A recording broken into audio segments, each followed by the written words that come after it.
So I'm here at this new house and the sales reps told me something quite shocking, guys. Absolutely shocking. I have arrived here at the Fujo new house. So guys, we've arrived at Fujo and the new house, and we also got one of these vouchers to do one of the Gacha machines, which is pretty cool. And we got this little tag here.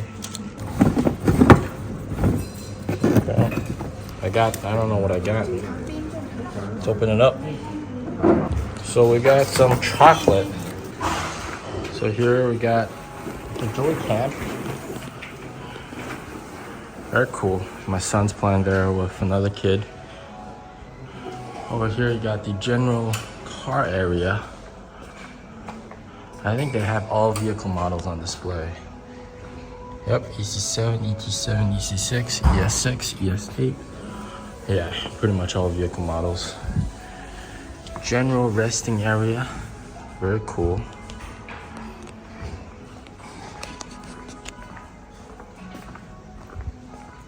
And then here you got a studio, which you can actually rent out using NIO points, and yeah, this is pretty cool. And over here you have a chamber. Well, actually this is a tea room where you can drink tea. Very, very interesting, because this province has a deep cultural history of drinking tea. And even my parents-in-law, who drink tea all the time. And then over here we got the bar, NIO Cafe.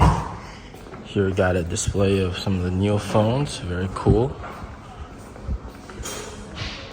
And then up front, here we have the bathroom and nursery room. So it's not a huge NIO house. It's definitely one of the smaller ones. And this is the only NIO house in this city, actually, Fujo. So that's very interesting.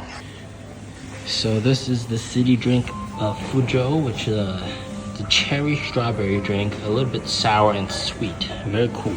So the sales rep told me 3 things that were absolutely shocking, I think you guys need to know about. All right. The first thing is about complacency or lazy sales reps. We saw in the previous videos about how maybe some sales reps were on their phone, or maybe they have the TV screen turned off.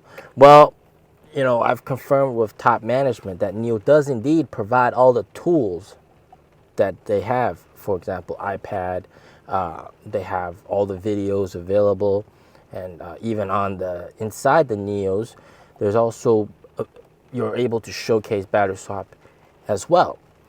So it's really up to the sales reps to use it. So every single store has these tools, all right? But what I've found is that some stores do not prioritize using those tools. They would first take the approach of introducing the car and that kind of stuff. And perhaps if the customers are curious about battery swap, then they would talk about battery swap and introduce it.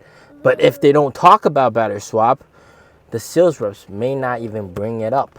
And also, you know, videos of battery swap at certain stores, they show it all the time. At this store, they were not showing it. They had the map, which was compulsory. Every store has to showcase the battery swap map, which is very nice. But do people understand what battery swap is? Okay, so that's point number 1. They all have the tools. All the sales reps have the tools, but it's not standardized. It's not being forced that they have to use it. So that's something that I would like to see changed. And I kind of want that customers walk into the store and the sales reps make sure that the customer leaves the store knowing that NIOs can do battery swap. Otherwise, if they just check out the cars and they leave the store thinking they know everything about the cars, but they don't know battery swap, and then they end up buying an EREV or somebody else thinking that they knew everything about a NIO, that's what we want to avoid. And I'm sure that's happening a lot. So yeah, they have the tools, but are they using them? The answer is no, they're not. Okay? And it's not being forced upon the sales reps to use them. So that's number 1. Number 2, okay? Number 2 is complacency and lazy sales reps. That city, all right, Fujo, it's like a tier 2 city. They have a lot of spending power, and real estate prices there are amongst the top 10 most expensive here in China, all right. But unfortunately, they only sell 40 to 60 vehicles per month, according to the sales rep, which is absolutely terrible. And that reflects on the number of swap stations being put there, and the number of NIO houses, which is only one, and also the size of the NIO house, which is kind of small, to be honest. So that absolutely should not be the case. We'll explain why that's happening in a bit, okay, with point number 3. But point number 2, to continue on with sales reps being lazy and not selling cars. Well, they have to sell cars. If they don't sell cars, they are basically automatically quitting, all right? It's basically getting fired, but firing someone, you have to pay them 3 times severance pay, all right? 3 times monthly salary as severance pay. But in NIO, if you don't sell cars, you don't perform, then you automatically quit. There's no severance pay, all right?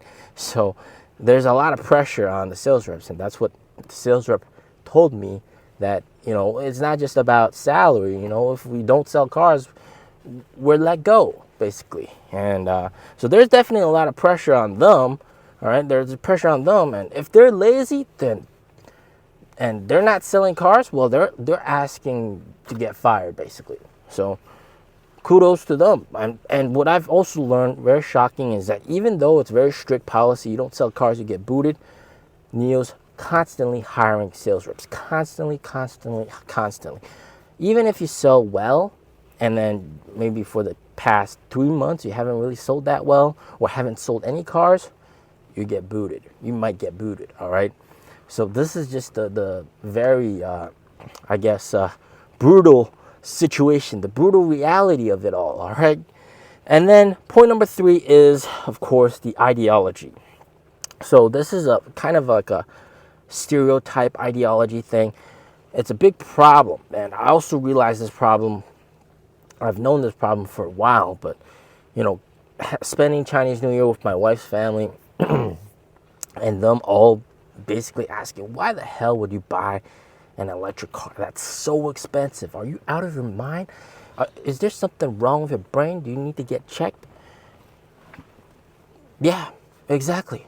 Like, people think, all right, and this is a big problem. People think that electric cars should be cheaper than gasoline cars, and you should not pay the same amount of money for a gasoline car, the same amount of money for an EV, all right? Just like how motorcycles are more expensive than mopeds, people think that EVs should be cheaper than gasoline vehicles. They're stuck with that mindset. It's a very problematic mindset. They're not open-minded, I guess. That's the problem.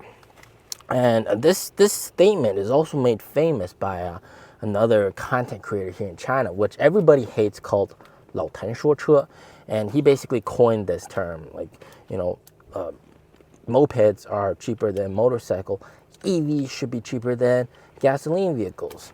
And yeah, that's exactly the old way of thinking. And people here, all right, people in this area, a lot of people in like 2nd, 3rd, 4th, 5th tier cities tend to think that way. It's an ideology problem. That also means that as this generation grows older and the newer generation comes in and they're more open-minded, then of course, you know, they're going to be more accepting towards EVs like NIOs, and also, you know, get rid of the old mindset, right? EVs could be good. EVs are good. NIOs are fantastic. And my son's kind of loud. Anyways, that's going to be it for today's video. I hope you guys learned something. It's pretty critical. I mean, like, ideology, this also means that there's massive potential in the future for sales once the ideology changes, but that does hinder the sales right now. People think that gasoline cars are supposed to be more expensive than EVs. So people tend to buy EVs that are much cheaper. So that's a problem. That's a problem. As always, stay safe, stay healthy. Peace out.